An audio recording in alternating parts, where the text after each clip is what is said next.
एखादी व्यक्ती जर तुमच्या आयुष्यातून गेली असेल पण तुम्ही तिला विसरू शकत नाही, मनाच्या कोपऱ्यात कुठंतरी त्यांच्या आठवणी ताज्या असतात आणि एक वेळ अचानक अशी येते की ती व्यक्ती परत तुम्हाला भेटते आणि तुम्हाला समजतं की बाबा समोरचा व्यक्ती पण तितकाच महत्वात म्हणजे त्याच्यासाठी आपण तितकेच महत्वाचे आहेत.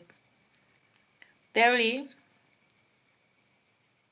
ओढ ही दोघांकडे असते. त्याला पण ते नातं टिकवायचं असतं, म्हणून तर इतके दिवस काही परिस्थितीची असते मजबुरी, त्यामुळं दोघंही दूर झालेले असले तरी ते नातं पुन्हा बहरतं. हेच आहे खरं प्रेम.